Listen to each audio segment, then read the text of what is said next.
তামাদি আইন ১৯০৮। আজকে আমরা তামাদি আইন দেখব, তবে যেহেতু আমাদের পেজে পার্থক্য সপ্তাহ চলছে তাই আমরা অবশ্যই পার্থক্য দেখব। সেই ক্ষেত্রে প্রথমেই পার্থক্যের জন্য আমরা যে দুটো ধারা সিলেক্ট করেছি তা হচ্ছে ধারা ৫ এবং ধারা ১২। একটু যদি গুছিয়ে বা স্ট্যান্ডার্ড ওয়েতে প্রশ্ন করে তাহলে আসতে পারে তামাদি আইনের ৫ ধারায় বর্ণিত বিলম্ব মওকুফ ও ১২ ধারায় উল্লেখিত বিলম্ব মওকুফের পার্থক্য উদাহরণের সাহায্যে ব্যাখ্যা করুন। অর্থাৎ ৫ ধারায়ও রয়েছে বিলম্ব মওকুফ এবং ১২ ধারায়ও রয়েছে বিলম্ব মওকুফ। তো এই দুই বিলম্ব মওকুফের মধ্যে কি কি পার্থক্য থাকতে পারে সেগুলোই আজকে আমাদের আলোচ্য বিষয়। তবে তার আগে আমরা একটু ছোট্ট করে দেখে নিব ৫ ধারার বিষয়বস্তু কি আর ১২ ধারার বিষয়বস্তুই বা কি।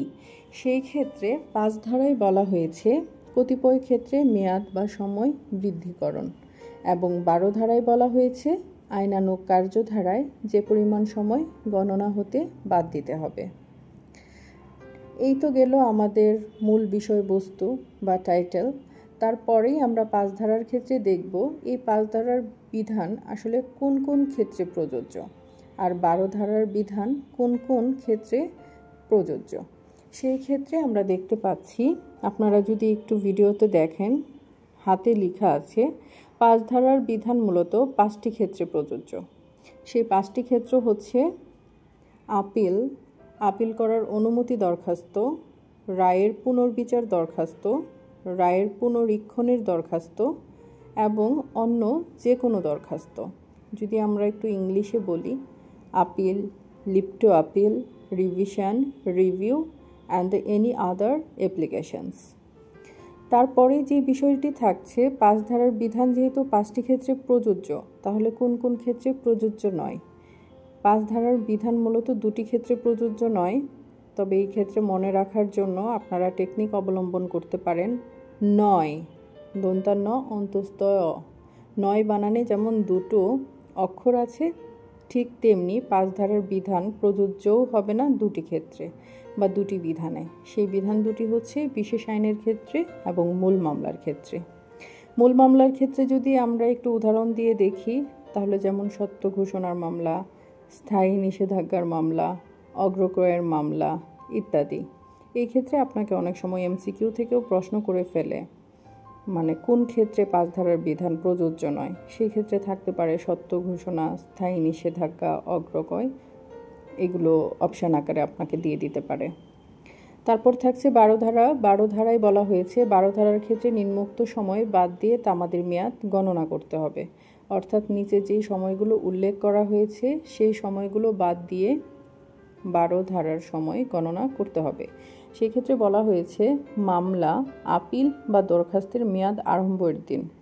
অর্থাৎ মামলা, আপিল বা দরখাস্ত মেয়াদ যেদিন থেকে শুরু হবে সেদিন বাদ যাবে। রায় ঘোষণার দিন, যেদিন রায় ঘোষণা করা হবে সেদিনও বাদ যাবে। রায়ের নকল গ্রহণে বিরত সময়, অর্থাৎ আপনি যখন রায়ের নকলের জন্য আবেদন করবেন তখন সেটা প্রাপ্তির আগ পর্যন্ত যেই সময় ডিলে হবে সেটা বাদ যাবে। তারপর বলা হয়েছে রুয়েদাত উত্তোলন করতে যে সময় ব্যয় হয়।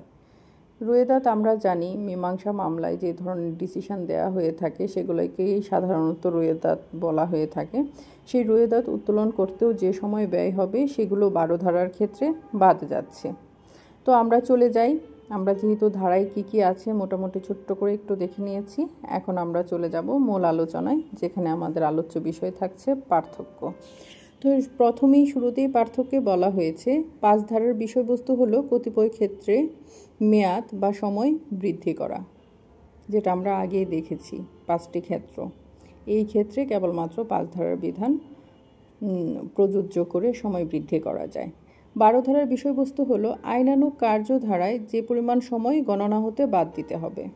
অর্থাৎ ১২ ধারায় হচ্ছে সব আইনানুগ কার্যধারায় যে সময় বাদ যাবে সেই সময়গুলো, যেমন মামলার আপিল বা দরখাস্তের মেয়াদ আরম্ভের দিন, রায় ঘোষণার দিন, রায়ের নকল পেতে বিহিত সময়, রুয়েদাত উত্তোলন করতে যে সময় ব্যয় হয়।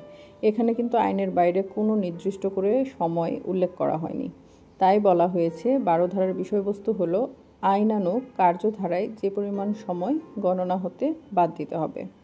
আর ৫ ধারায় বলা হয়েছে ৫ ধারার বিষয়বস্তু হলো কতিপয় ক্ষেত্রে, অর্থাৎ কিছু স্পেসিফিক ক্ষেত্রে, সব ক্ষেত্রে না, সেই ক্ষেত্র বা স্পেসিফিক বিষয় কয়টি? 5টি। যেমন appeal, leave to appeal, review, revision এবং এনি আদার্স অ্যাপ্লিকেশনের ক্ষেত্রে। দ্বিতীয়ত বলা হয়েছে মূল মামলার ক্ষেত্রে 5 ধারা প্রযোজ্য নয়। আমরা কিন্তু একটু আগেই দেখেছি যে মূল মামলার ক্ষেত্রে 5 ধারা প্রযোজ্য নয়। সেই ক্ষেত্রে আপনাদের 9 দিয়ে একটা টেকনিকও শিখিয়েছি। 9-এ যেমন 2টো অক্ষর আছে তেমনি 2টো ক্ষেত্রে প্রযোজ্য নয়, বিশেষ আইনের ক্ষেত্রে, মূল মামলার ক্ষেত্রে। কিন্তু 12 ধারায় এসে বলা হয়েছে মূল মামলার ক্ষেত্রে 12 ধারা প্রযোজ্য হয়। কারণ 12 ধারায় যেহেতু সব আইনানুগ বিধান, সেই ক্ষেত্রে প্রযোজ্য হবে, এটা আমরা সাধারণ সেন্সে খুব সহজেই বুঝতে পারি। 3-এ এসে বলা হয়েছে 5 ধারার ক্ষেত্র তুলনামূলক বিস্তৃত। আবার পরক্ষণেই বলা হয়েছে 12 ধারার ক্ষেত্র তুলনামূলক সংকীর্ণ। আসলেই তাই, 5 ধারায় যদি দেখেন একটু বিস্তৃতই বিষয়গুলো, যেমন আপিলে করা যাচ্ছে, লিভ টু আপিলে করা যাচ্ছে, রায়ের পুনর্বিচারের ক্ষেত্রে করা যাচ্ছে, রায়ের পুনরীক্ষণের ক্ষেত্রে করা যাচ্ছে, অন্য যে কোনো দরখাস্তের ক্ষেত্রে 5 ধারা প্রযোজ্য হচ্ছে। কিন্তু 12 ধারার ক্ষেত্রে কেবলমাত্র 4টি আইনানুগ বিধান স্পেসিফিক করে দিয়েছে।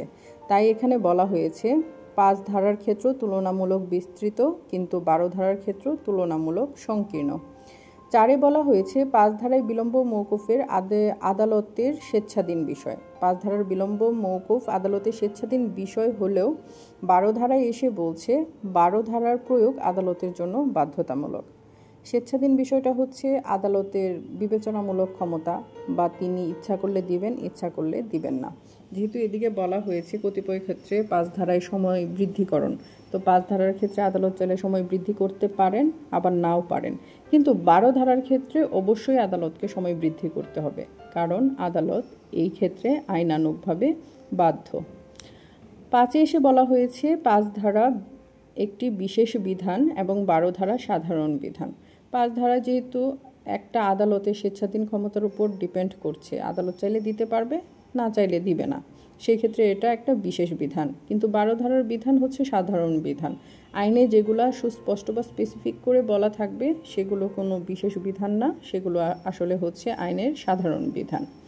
তারপরে বলা হয়েছে 5 ধারায় পর্যাপ্ত কারণ প্রমাণ করতে হয়, কিন্তু 12 ধারায় পর্যাপ্ত কারণ প্রমাণের প্রয়োজন নেই। ডেফিনেটলি এটাই হওয়ার কথা। 5 ধারায় তো পর্যাপ্ত কারণ, আপনি অসুস্থ ছিলেন বা আপনি কোনো ধরনের একটা সমস্যার মধ্যে ছিলেন, এটা হচ্ছে আপনার আদালতকে বলতে হবে, এবং আদালত আপনার সেই সমস্যাটা আসলেই বিশ্বাস করবে কি করবে না, বা সময় মঞ্জুর করবে কি করবে না, সেটা আদালতের একান্তই ইচ্ছাধীন ক্ষমতা। কিন্তু 12 ধারার পর্যাপ্ত কারণ প্রমাণের প্রয়োজন নেই, কারণ রায় ঘোষণার দিন এটা আপনার প্রমাণের প্রয়োজন নেই। মামলার আপিল বা দরখাস্তের মেয়াদ আরম্ভের দিন এটা হচ্ছে আপনার প্রমাণের প্রয়োজন নেই। তাই এখানে বলা হয়েছে যে 12 ধারায় পর্যাপ্ত কারণ প্রমাণের প্রয়োজন নেই।